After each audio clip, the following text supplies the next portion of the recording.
an idea called regional interdependence from JOSPT, which is, as Christian and I know, a pretty respected article or journal in terms of physical therapy.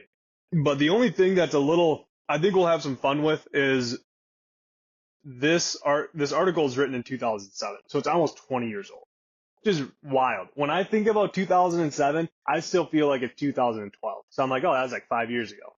And it's like, nope, 20 Yeah, years ago. this is pretty old. Yeah, I'm sure it's going to date itself as we go through some of these ideas, but that's kind of the fun of it because a lot of the stuff that we do in physical therapy is recycled ideas from a very long time ago. Even, I think it's this article or one more that I read in addition to this on the same topic was that a lot of these ideas that we're going to talk about started in the 1940s, 1950s.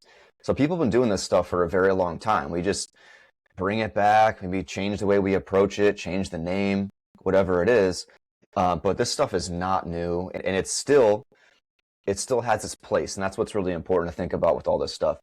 Eric, I think it'd be great if you told us what the hell regional interdependence is, and then why you wanted to talk about this phenomenon or concept in the first place. So regional interdependence, I'll just read it straight from what the article says so I don't mess it up. But it is a concept that seemingly unrelated impairments in remote anatomical regions may contribute to or be associated with the patient's primary complaint. So what this really means is, I'm going to steal one of your examples, Christian, we were talking about before with runners, because I think that just explains it perfectly. And so the idea is that with runners, if you have over-pronated or flat feet, every time your foot strikes, that could cause, if you kind of go up the chain to the knee, that could cause the knee to be falling in or have knee valgus. Go up the chain to the hip, that could be causing hip internal rotation.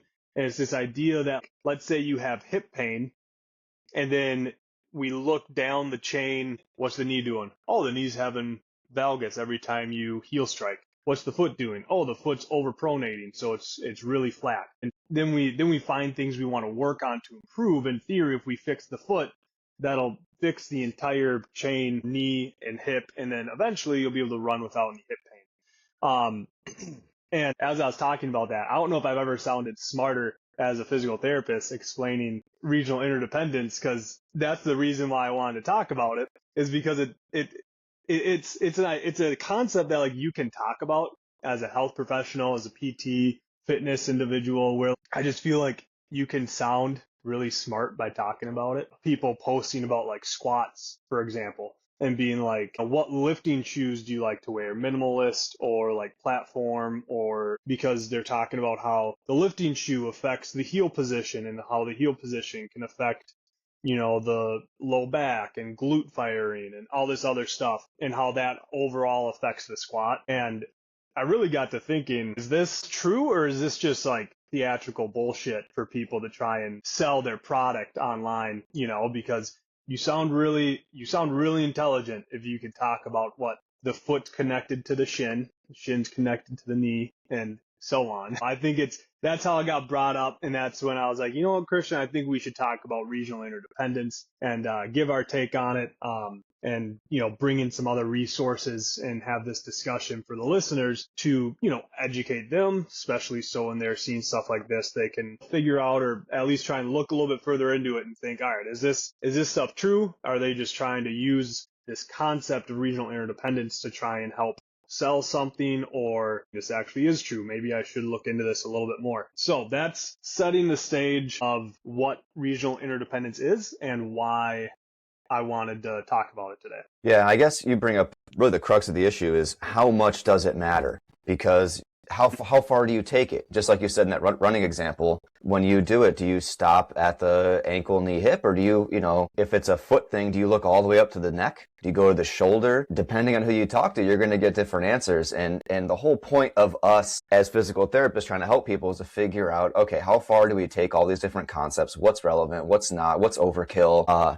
And really, the general thing that I wanted to highlight in the beginning was that things like regional interdependence, they're models. They're frameworks with which we approach problems to try to make meaning out of what we're seeing, and then eventually figure out how to go about helping that thing.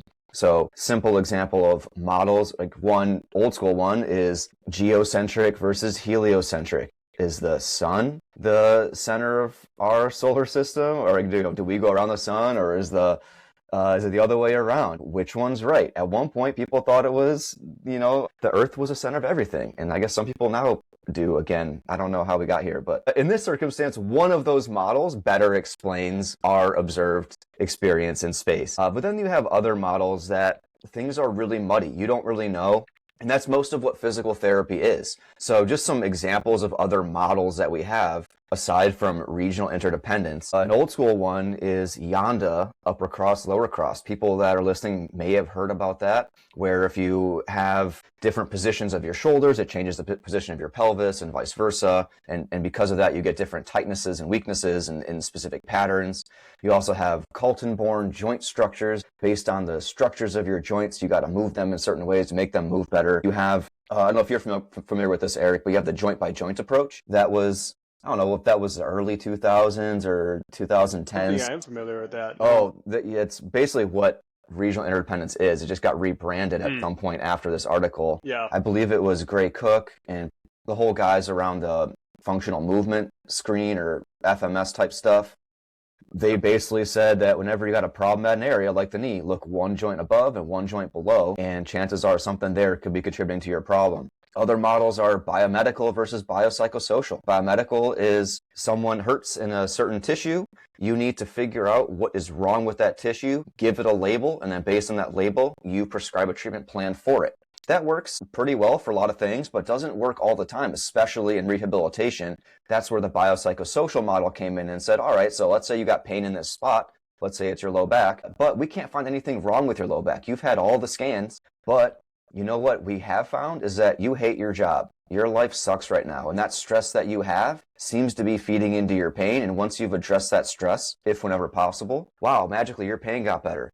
So that model explains a lot of things better for us in physical therapy. Then a big one that we see is going to be sacroiliac joint dysfunction. There are, oh my God, so many people will look at your pelvis and say like, oh man, you're a little nutated, counter-nutated, your sacrum's off, your spine's crooked, you're out in your ribs or wherever else. And they're approaching your problem with that lens of, I'm going to find something wrong with your pelvis, and then based on that thing that's wrong with your pelvis, I'm going to correct that thing, and all of a sudden you're going to be a lot better because that issue has been corrected. And here's the truth about all these models is they're all right.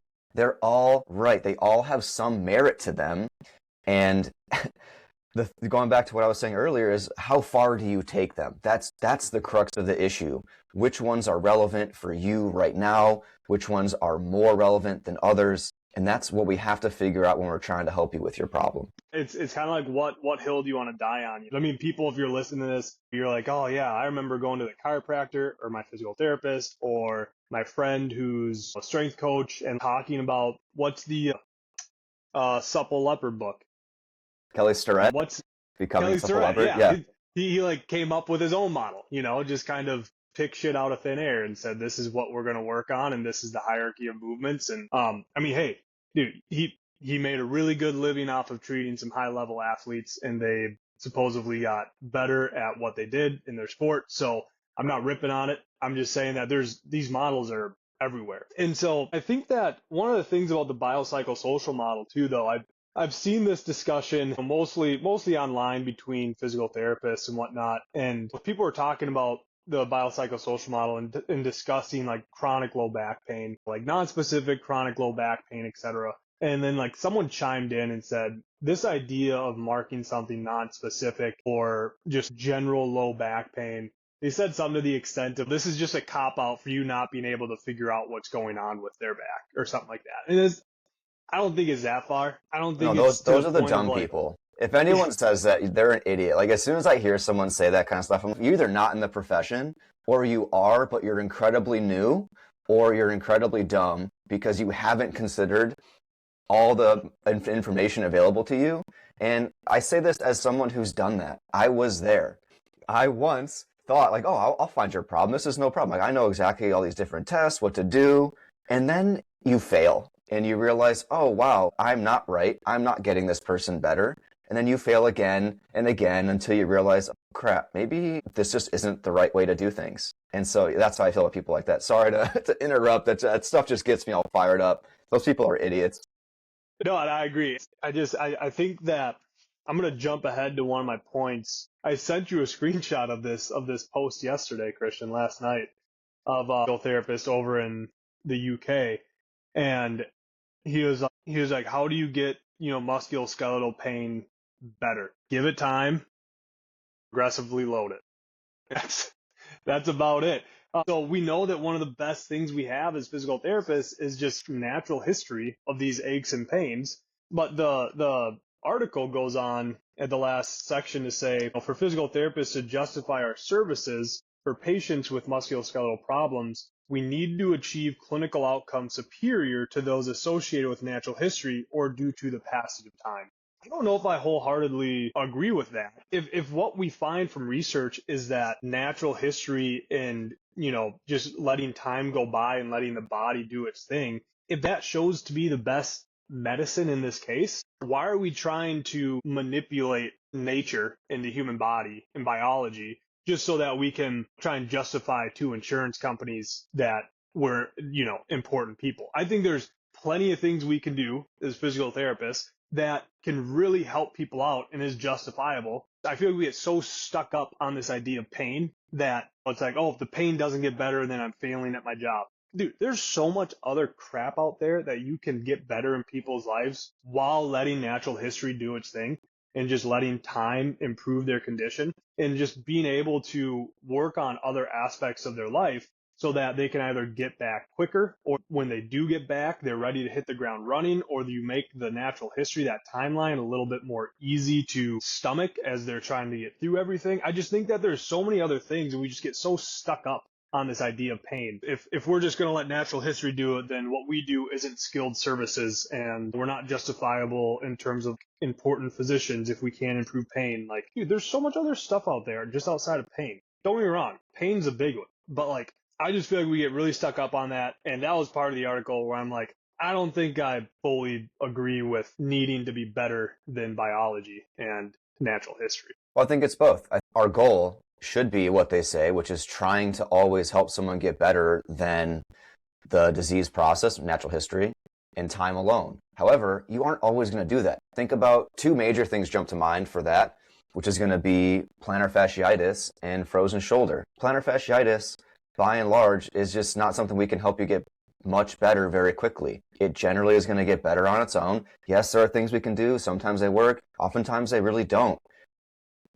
I don't want people to be wasting tons and tons of time and money trying to get all these different treatments for a condition. It's just going to take time on its own to get better. Same thing with frozen shoulder. Yes, you can get a steroid injection from your doctor, or we'll give you some exercises to try to get it looser, but nothing we really do makes it much better, much faster. Most of the time, you're better off just saving your time and money, recognizing that this condition sucks and there isn't a whole lot we can do about it, and you just got to go about living your life until it gets better on its own. So I still think we should always be aiming to try to get better and better. And that's where these different models come in, such as regional interdependence, where people are like, look, okay, we need to get better. We need different ways of approaching these problems. We think that when you look at multiple joints involved in a system, or different body regions, or even different body systems, we can better help you and be better than time and natural history alone. And so I think it'd be good for us to give folks some examples that we see in the clinic about regional interdependence and ways that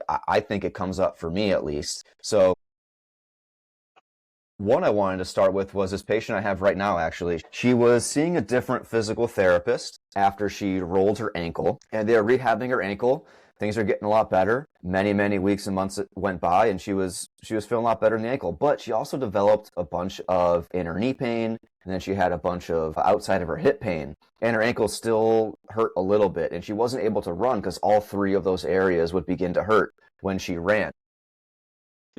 Her doctor recommended that she take a break from that PT and come see me, mainly because I can give her more time. The other PT is seeing like 2 or 3 people at once. And so she and I got to talking.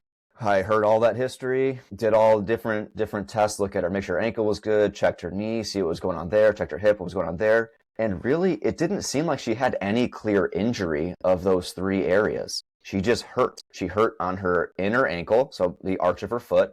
She hurt on her inner knee, and then she hurt on the outside of her foot. And so going back to way earlier in this podcast, when you said runners, you'll often find that people will overpronate, which leads to inner knee pain, which leads to outer hip pain. That's exactly what she had. And every time she tried to run, all those 3 different things would pop up. And so I just started treating all 3 areas at once. We gave her some specific ankle stuff, gave her some stuff for her knee, stuff for her hip, but then also movements that combined all of those things, like squats and lunges and single leg Romanian deadlifts and maybe some neuromuscular balancy type exercises. And then ultimately, all 3 areas started feeling better at different rates, of course. And I threw in some deep tissue work to her hip every now and again too. And now she's running. I watched her run. I did a video gait analysis to watch her in slow-mo. Dude, I couldn't find anything wrong with her gait. She was amazing. She had like a 170 plus cadence. She had not even an inkling of weird stuff happening at her ankles or her knees or her hips. It was a beautiful run. And so I'm not thinking that the run is a major issue for her having pain in all these areas. I just think that for some reason, her ankle issue led to some cascade of pain up the knee, into the hip, and we had to treat all these different areas at once, and things are getting a lot better. Now, also a lot of time has passed, so was it just the passage of time that led to her getting better, or was it the stuff that we're doing that helped her? That's something I don't really know, but it seems like the things that we're doing are helping her get better faster. And I just want to throw something else in the mix too to think about, maybe discuss a little bit, is we know with like low back pain, if like patients trust their physical therapist, how much trust that they believe they're going to get better with what they're doing, then that shows much more improved outcomes as well. So it could be, again, I might not be, right saying this, but just throwing this out there, Christian, you tell me what you think. She's going to this physical therapist who's seeing 2 other patients at once. She's not getting this one-on-one time, maybe doesn't feel like she's getting worked very hard or listened to very well. So when she comes and sees you, now she's getting one-on-one attention. You're looking at the hip, the ankle, the knee. You're doing video gait analysis. You're maybe giving her a little bit more intense exercises, etc. And the whole time you're doing that, she's like, oh yeah, this is exactly what I needed. Things are going a lot better. Like, this is so much nicer. And then maybe it's just that expectation of thinking, I'm going to get better because of all these things that Christian is doing for me. And then that just leads into this like positive feedback loop. And next thing you know, she's killing it.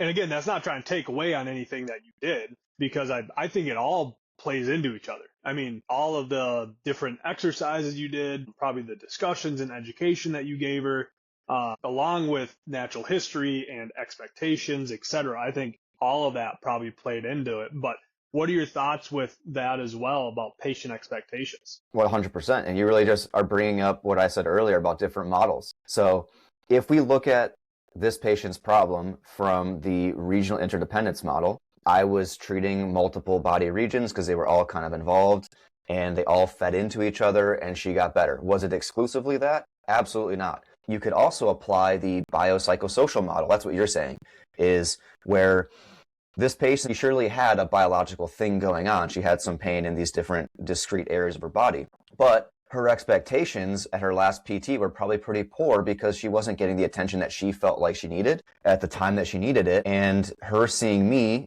gave her that attention. And so that messed with her psychology, and that gave her probably some better outcomes there. And so definitely all these things are happening all at once. And depending on which models you know as a physical therapist, you need to figure out how to best use those different models to help your patient and leverage all those little benefits each one might have for that patient and their problem. Sometimes different ones don't really work for that person. You can't expect every person to get better if you adjust their pelvis to quote unquote correct a fault. It just doesn't work for everyone, but often it does. People go to chiropractors all the time, and I honestly hear this way too much. No, not throwing shade at chiros. I just think that they approach problems through this model way too much. That someone comes to you with low back pain or hip pain or knee pain, and they're like, oh yeah, your pelvis is off. We're just going to adjust you, and now it's back in alignment, and you're going to be good to go. Sure, that might have been something, even though the research on that's really terrible, so it probably wasn't a thing. Whatever you did, whatever you said, that person that you had in front of you derived value from that, and they started to get a little bit better. Was that useful? Yes, I think so. I just think that it's a bit of a tangent, but it's more a matter of ethical integrity is you're trying to not lie to people. And so if you tell them their pelvis is off when it probably isn't, I just don't like that. That's kind of icky to me. I think you should be trying to be truthful to people the best you can. Even if it doesn't really matter a whole lot on the outcome, I still think that people, by and large, should be treated with the utmost respect and be told the truth of their situation whenever possible. Yeah, no, I agree. I'm gonna do kind of a switch up, I guess kind of like an opposite patient story of what you said there, Christian. Just to show it from a different lens, I had we'll just say 80-year-old female with shoulder pain. And when examining everything and, looking into the neck, I thought some of this might be coming from the neck in terms of, her pain is, when you look at her neck range of motion, there's certain movements that elicit the shoulder pain. And, she's 80 years old, doesn't have the best vertebral mobility, however you want to put it. So things just aren't moving the best, and certain things kind of provoke it. So we worked on the neck to improve the shoulder for 3 weeks or so, and she got probably like 50% better. But then after like week 4 and 5, she just kind of plateaued and was like, I'm kind of not really getting better. Like, I am better, but I'm not better. And so I was like, all right, we're going to switch things up. I just brought her out in the gym, and we just did 40 minutes worth of just generic upper body exercises, like non-specific to anything. And she came back the next week and she was like, yeah, I feel like 90% better now. Like all we did was just switch up what we did in terms of exercises, and I didn't do any manual therapy. I like just 40 minutes worth of exercise, see how you feel. Be very general with it and just get some movement in. It worked really well. So I think that's also another case of like where you can switch your framework at which you're, pursuing a patient through right away, regional interdependence. But then about a month into it, we had to switch to a more of just like a general activity approach, maybe a little bit more biopsychosocial approach. It's like, don't be afraid to, switch things up even mid episode of care with a patient. Oh, that's huge. I do that all the time. I'll be trying one path that I think is going to be the most likely best path for this person. And then at some point I'm saying, you know what? I think we should be switching this. And you don't switch it cold turkey, just like black and white. You're having a blended thing. So you're still doing probably a lot of the same stuff you've been doing the previous 4 weeks, because maybe you don't need to switch approaches. Maybe it's just that they have a week or two lag in their benefit, because healing doesn't just keep going at the same rate over every single week. You're going to have ups and downs along the way. So you could have just had a natural down at that point. But regardless, switching things up can be refreshing for the patient, and maybe it'll help you do extra things that perhaps are beneficial that you didn't think about the first time, and now you're doing them.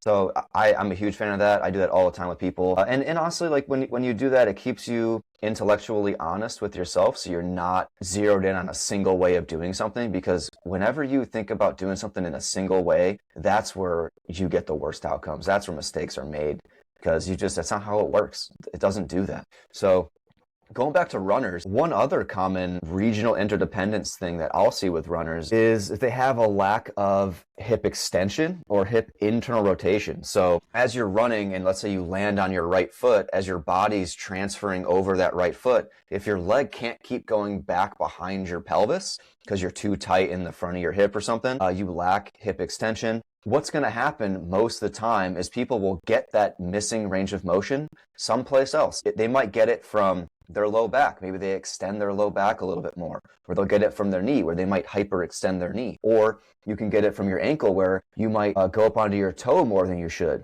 And all these different compensations can lead to different things. So someone with a lack of that hip range of motion, a hip extension, or internal rotation, they might get low back pain.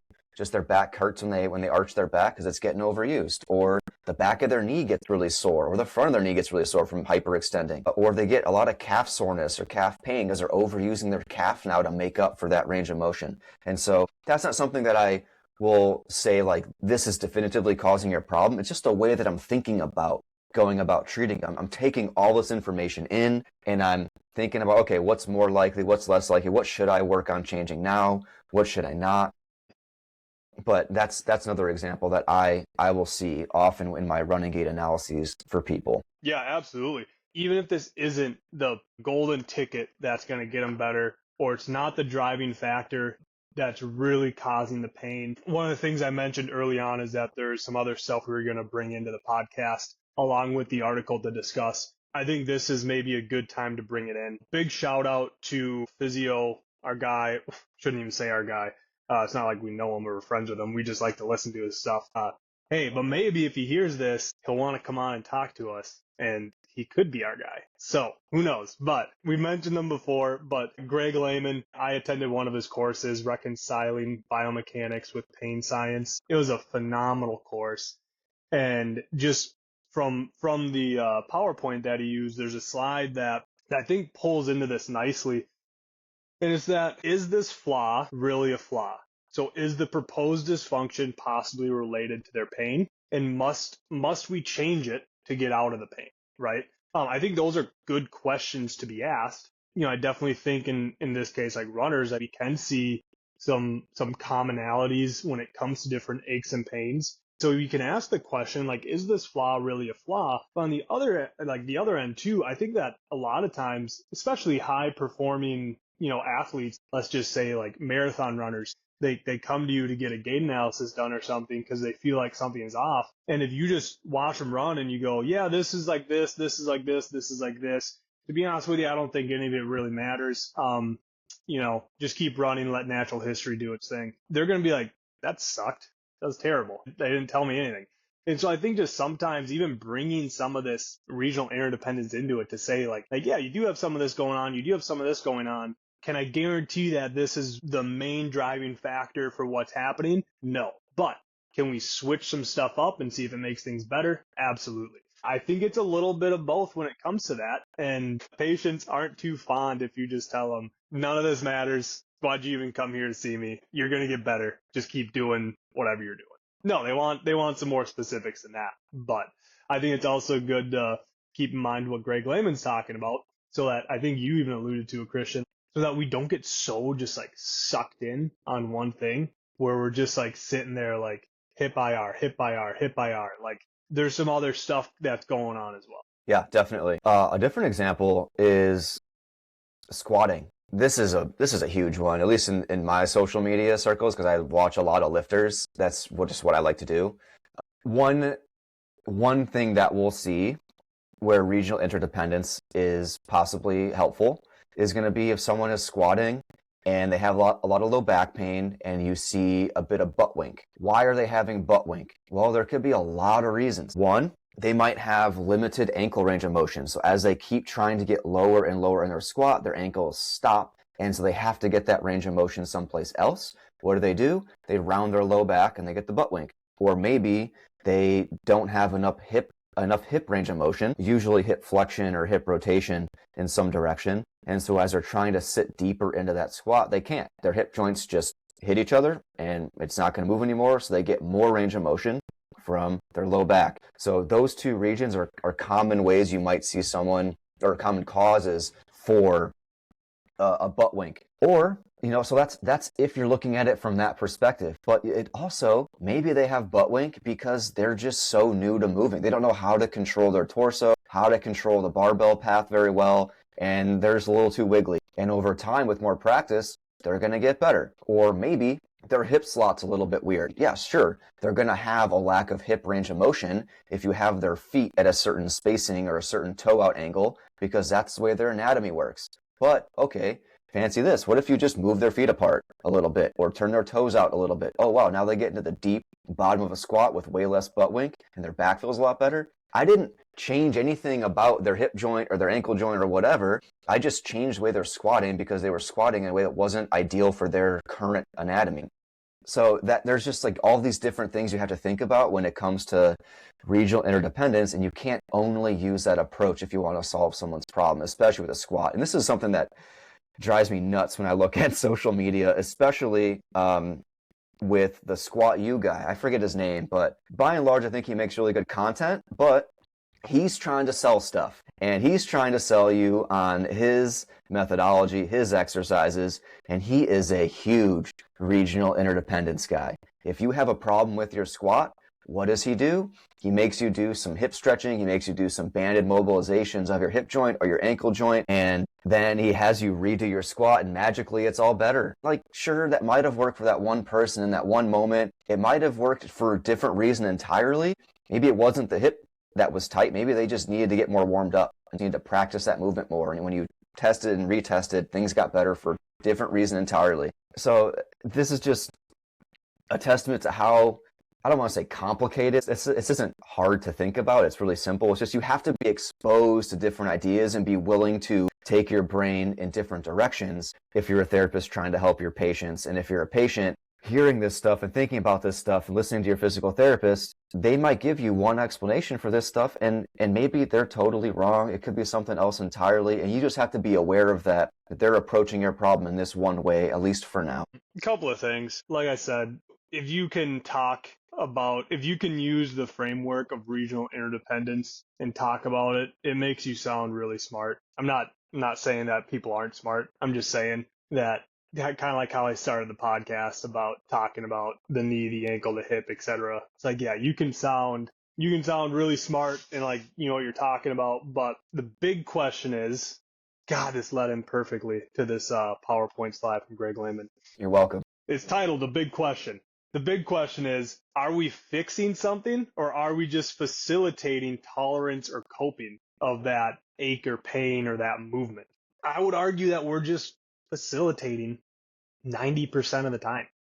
When you brought up the whole like banded joint mobilization, you know, you throw the band around your like upper groin and you lean into it, or you throw around your talocrural joint, your ankle joint, and you lean into it. And I saw this a cadaver video online once of people trying to move the hip when the capsule and the labrum and everything is still connected. Dude, you can use a freaking car jack and try and pull that thing out. I don't know how. Like, there's a reason why the main injury, like mechanism of injury for the hip joint to get dislocated is a freaking car accident, because that hip is sturdy as hell, right?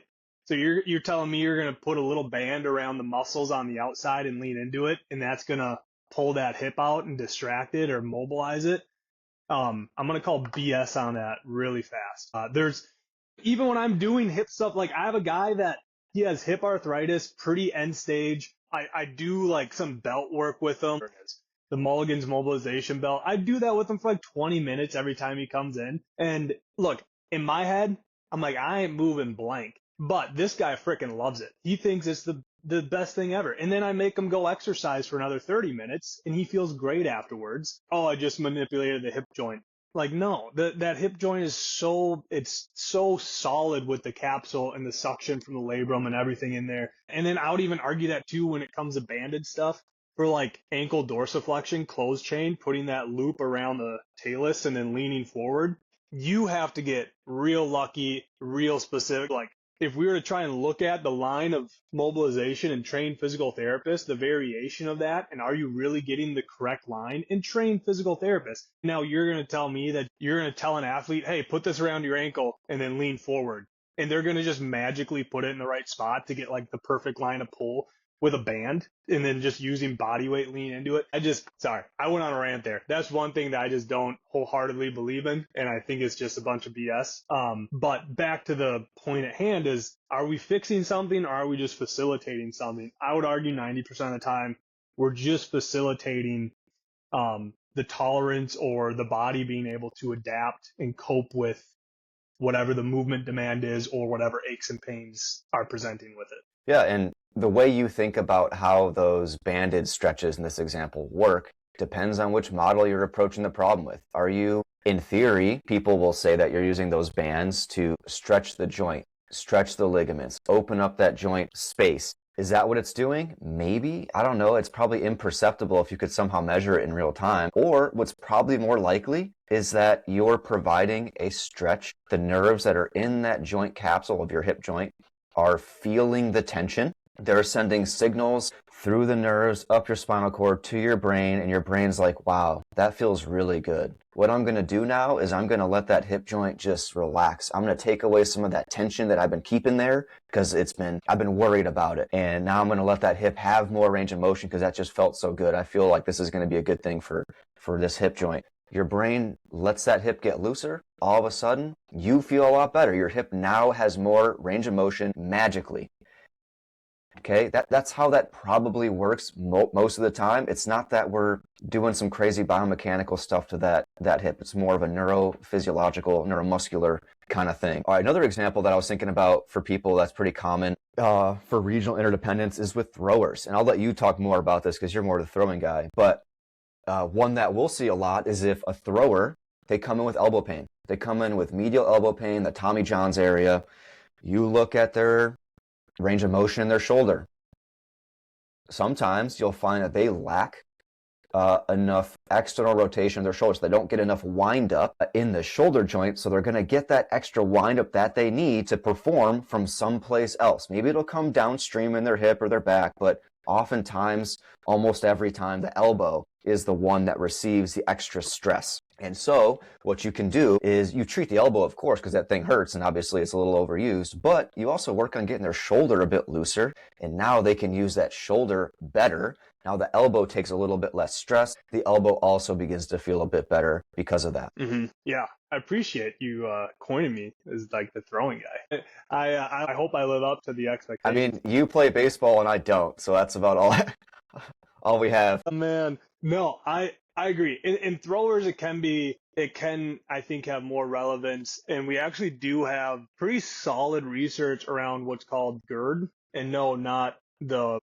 GERD, GIRD, glenohumeral internal rotation deficit. So if you put your elbow or your shoulder up to 90 degrees and then your hand is flat and then you rotate the hand up, so that's external rotation. Usually people are getting around, give or take, 90 degrees. That's that throwing position that, Christian, you were talking about, that, let's say they only get up to 70 degrees of shoulder external rotation. Well, then maybe they perform they try and compensate with some extra, elbow valgus or, coming more from like T-spine extension or something to get that hand back in order to create that whip during the acceleration. And the other thing too is on the follow through, if they don't have enough internal rotation, that can also cause some issues. So they say it's about 20 degrees, like you should have within, like if you do 90 degree shoulder abduction and you rotate back, let's say I get to 90 and then I come down to internal rotation, I should be able to get to at least like 70 degrees.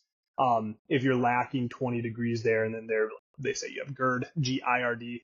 Going back to Greg Lehman, I wanted to talk about quick, there's another thing that's talking about shoulder or scapular dyskinesis, which I know is a fun topic. I'm sure you did too, Christian, lectured in PT school about all different kinds of scapular dyskinesis and different biomechanical flaws that the shoulder blade does that we then relate to shoulder pain. I would still argue that this is regional interdependence because you're talking about the scapulothoracic joint, which is the shoulder blade sitting on the rib cage, and then you have the glenohumeral joint, which is like connected to it, but whatever. I would say this is regional interdependence.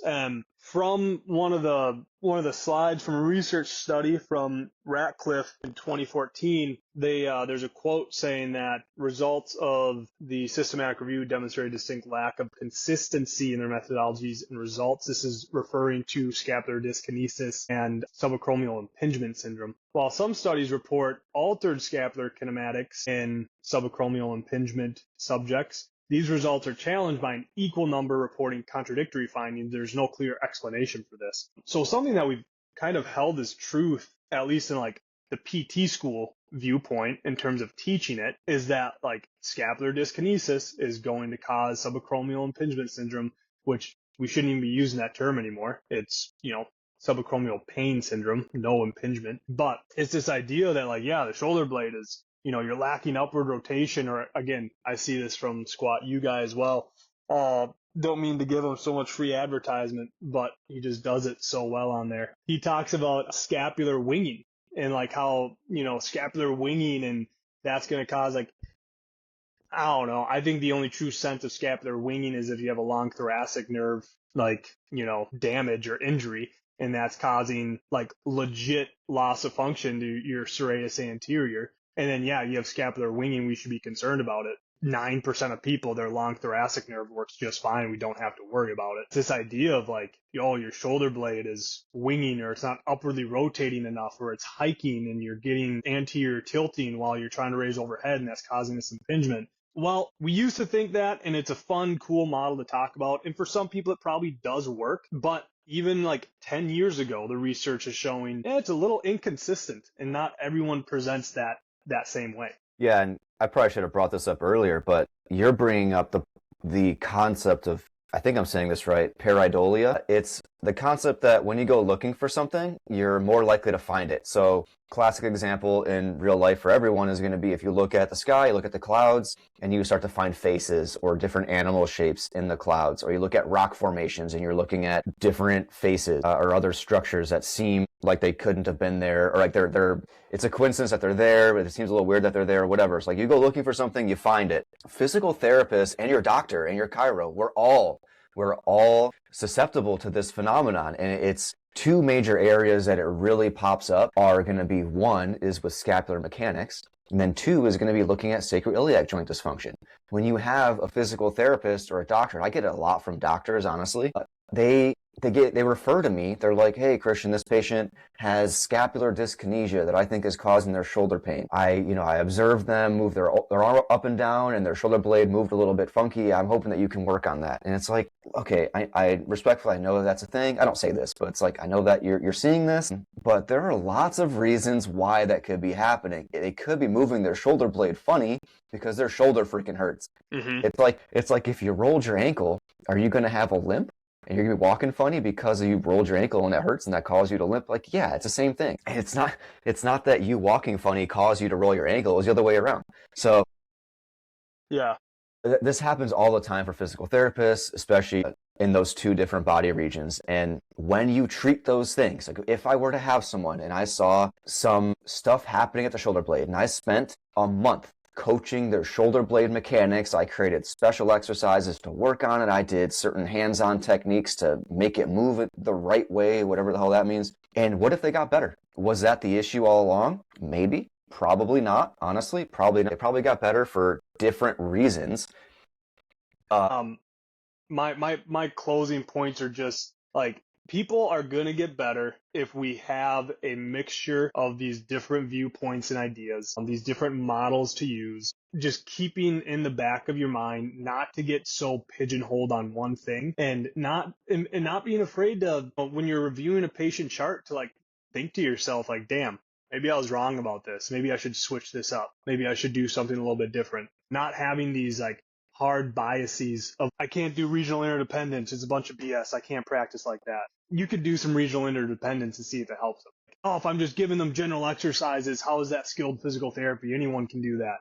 Dude, you're a physical therapist and you're switching things up. It's justified. Just try some general exercises, see if they get better. So I think it's this approach of taking everything into account and using it at your disposal just to get the patient better and reach their goals. Now, if you want to believe that A, B, or C did the trick, I would say that's maybe a little ignorant. I mean, when we know what the research says, and really that's probably just a mixture of stuff, along with time, along with patient expectations, etc.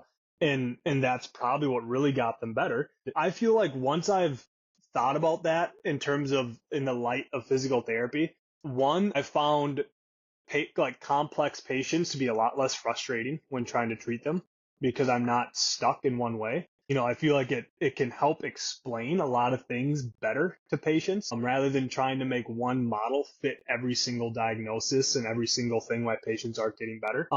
And lastly, I've just noticed that patients frickin' get better a lot more when you just have this approach of like blending different models together and knowing that, like, for your example, Christian, of the whole scapular dyskinesis thing, like, let's maybe work on some exercises that are going to target a specific muscle, like the serratus anterior, a little bit more to work on upward rotation. And then you do that, and the patient gets better in the next 2 weeks. And then rather than being like, oh my God, I cracked the code to scapular dyskinesis, I'm so good at the shoulder, like everyone's going to get better. You just sit back and maybe that didn't have the effect that we thought it really had, but you know what? Patient got better, so who really cares? So that's my takeaway on regional interdependence, these different models. I think it has a place. I think it should be used but I also think that a lot of other things have their place and a lot of other things should be used when we're examining and treating patients. All right. Sounds good, man. Have a good one. Thanks everyone for listening.